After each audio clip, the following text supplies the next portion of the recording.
Halo guys, welcome back to Bimbel Pabilcen. Pada video kali ini kita akan belajar mengenai salah satu aplikasi dari Bernoulli guys, yaitu adalah Teorema Torricelli.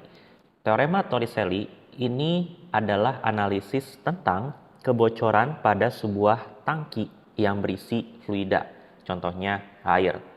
Misalnya kalian punya suatu tangki air ya yang berisi air, kemudian terdapat beberapa lubang kebocoran. Nah, kalau kita lihat pada gambar, ya, air yang berada pada bagian paling bawah itu dia mengucur paling jauh. Coba ganti warna. Nah, dia mengucurnya paling jauh, guys. Otomatis kecepatan di sini itu lebih tinggi dibandingkan dengan lubang-lubang yang lain, misalnya ini. Nah, dia paling pendek, guys, jarak semburnya. Berarti kecepatan di sini rendah. Kira-kira kenapa bisa ya guys ya, kalau misalnya lubangnya semakin dalam, itu airnya itu dia mengucur lebih jauh jaraknya. Nah, ini kita akan coba analisis menggunakan teorema Torricelli. Kita akan coba turunkan rumus dari teorema Torricelli. Yang mau kita cari ada dua. Yang pertama adalah rumus yang pertama, kelajuan semburan air. Seberapa cepat sih air itu keluar menyembur dari lubang? Nah, di sini kita punya asumsi dari teorema Torricelli, guys. Rumus ini tuh sangat sederhana sehingga ada dua asumsi yang harus dipenuhi. Yang pertama adalah tutup tangki terbuka. Jadi bagian atas tangki ini terbuka, jadi udara bisa masuk. Dan yang kedua adalah luas alas tangki yang cukup besar, sehingga airnya nggak cepat habis, guys. Nah, kita lihat dulu nih, kita punya tangki. Misalnya kita punya tangki, kemudian kita punya beberapa hal yang bisa kita ukur pakai meteran, penggaris. Contohnya adalah ketinggian fluida dari tanah. Kita sebut sebagai H besar. Ada juga kita bisa ukur letak lubangnya, guys. Ya, diukur dari permukaan air ke lubangnya. Kita sebut sebagai H kecil. Dan juga kita bisa ukur jarak jatuh dari airnya, kita sebut sebagai D. Nah, yang mau kita cari yang pertama adalah kelajuan semburan air, guys. Jadi ini kan airnya keluar nih, guys. Nah, kecepatannya itu kira-kira berapa? Nah, bagaimana cara mencari kecepatan atau kelajuan semburan air? Kita pakai rumus Bernoulli lagi, guys, karena ini adalah aplikasi dari Bernoulli. Nah, saya tulis dulu rumus dari Bernoulli, guys. Rumus dari Bernoulli adalah P1 ditambah rho GH1 ditambah setengah rho V1 kuadrat sama dengan P2 ditambah rho GH2 ditambah setengah rho V2 kuadrat. Di sini kita lihat satu itu titiknya yang kita mau analisis adalah titik yang di sini, titik pertama, dan titik yang kedua adalah titik di semburannya. Di titik yang pertama, ya, karena kita punya asumsi dia itu terbuka, guys. Berarti tekanan di sini adalah yang neken adalah tekanan udara. Nah, tekanan atmosfer atau kita sebut sebagai PATM. Jadi atmosfer yang menekan titik 1. Di titik 2, dia yang ditekan juga sama, guys, karena dia terbuka juga kan lubang, namanya lubang dia kan terbuka oleh udara luar. Berarti tekanan di sini juga sama. Nah, di sini tekanannya ini adalah tekanan udara atau PATM. Nah, di sini kita lihat bahwa tekanannya sama-sama tekanan atmosfer. Kita bisa ganti P1 dan P2 menjadi tekanan atmosfer. Ini menjadi PATM, ini menjadi PATM. Sehingga dia akan saling mengurangi, kita bisa saling coret ya karena sama. Nah, berikutnya kita punya di titik 1 ketinggiannya H besar. Berarti H1 ini kita ubah menjadi H besar. H1 ini adalah ketinggian si titik 1. Berarti kan di gambar ini adalah H besar. Jadi rho GH besar. Ditambah setengah rho V1. Apa itu V1? V1 adalah kecepatan air di titik 1. Nah, ini adalah kecepatannya. Karena dia bocor, dia akan turun ke bawah. Nah, masalahnya kita punya asumsi yang kedua luas alas tangki itu cukup besar guys. Sehingga luas ini cukup besar sehingga kecepatan ini itu akan sangat pelan. Kecepatan habisnya air itu sangat pelan. Berarti kita bisa asumsiin mendekati 0. Ya, karena luasnya besar, kecepatan air sangat pelan sehingga kita bisa asumsiin V1-nya 0, mendekati 0. Kita masukkan 0 kuadrat ya. Tapi di kehidupan sehari-hari tentu nggak 0 ya guys ya. Tapi dia sangat pelan sehingga kita bisa abaikan. Ini paling cuma berapa, 0, berapa gitu. Sama dengan rho GH2. Nah, H2 ini adalah ketinggian di titik 2.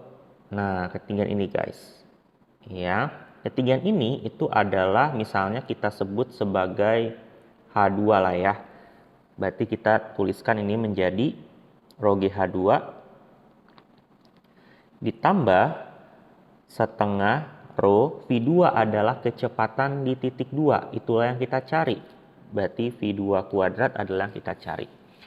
Dari sini kita bisa tuliskan menjadi rho GH besar sama dengan rho GH2 ditambah setengah rho V2 kuadrat. Kita bagi kedua ruas dengan rho ya menjadi GH besar sama dengan GH2 ditambah setengah V2 kuadrat.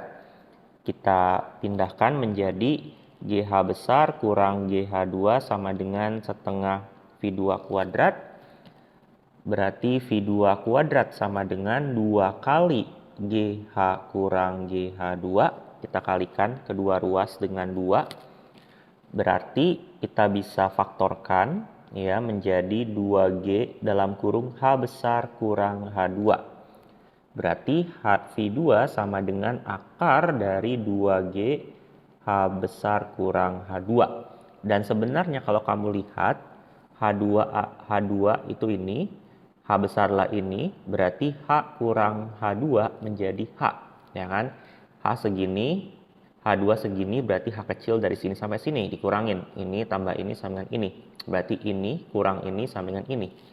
Berarti menjadi V2 sama dengan akar 2GH guys. Nah, ini adalah rumus teorema Torricelli untuk menghitung kelajuan semburan air. V sama dengan akar 2GH.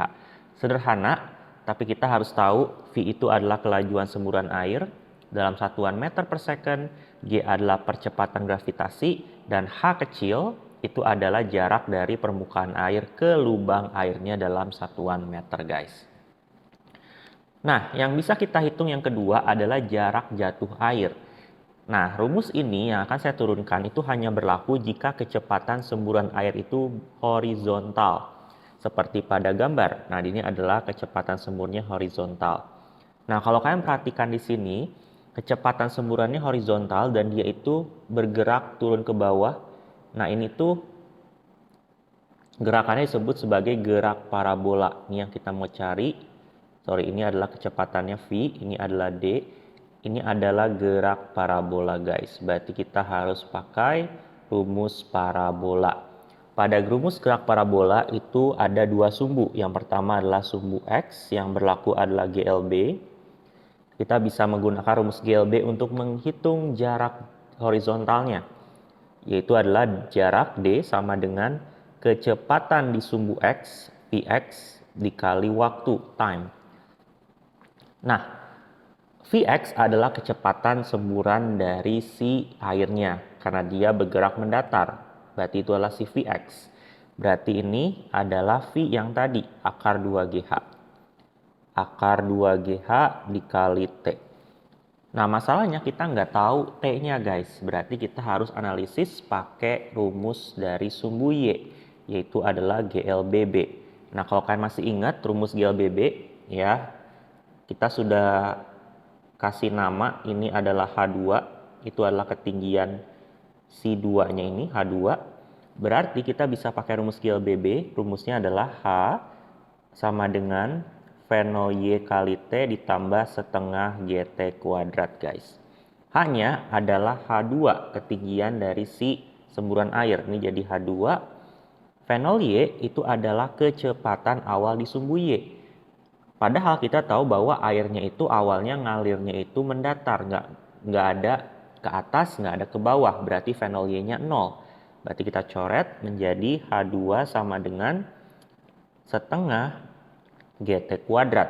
Nah, berarti kita bisa hitung menjadi T kuadrat sama dengan 2H2 per G.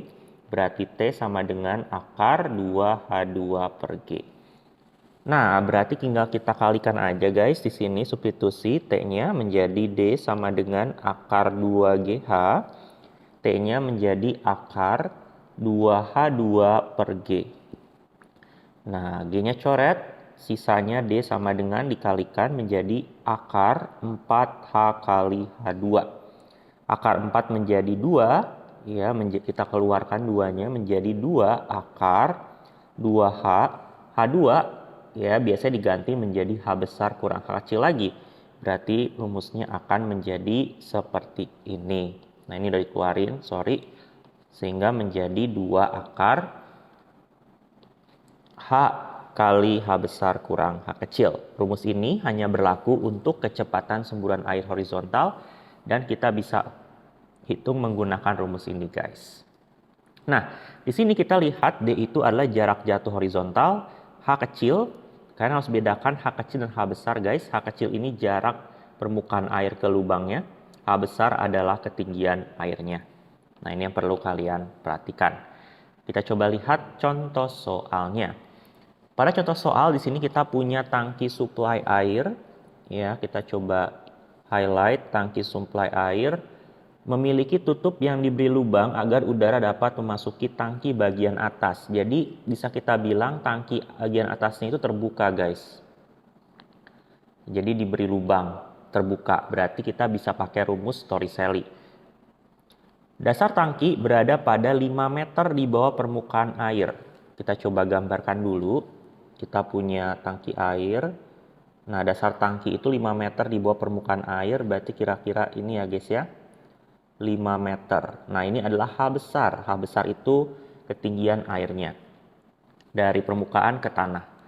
Dan sebuah keran terdapat di samping tangki berjarak 3,2 meter di bawah permukaan air. Jadi permukaan air ke bawah 3,2 meter. Nah, ini adalah H kecilnya, guys. Diukur dari permukaan air ke lubangnya. Nah, beberapa yang ditanya yang pertama adalah bila keran dibuka berapa kelajuan semburan pertama kali yang keluar. Rumus kelajuan semburan adalah V sama dengan akar 2GH, guys. Tinggal kita hitung akar 2 kali G-nya 10 kali H. Nah, ini hati-hati, guys. H yang di rumus akar 2GH ini H kecil, yaitu jarak lubang ke permukaan 3,2 meter. Kita kalikan menjadi akar 64 atau 8 meter per second. Yang B, bila diameter mulut keran adalah 3,5 cm, tentukanlah debit air yang menyembur dari mulut keran.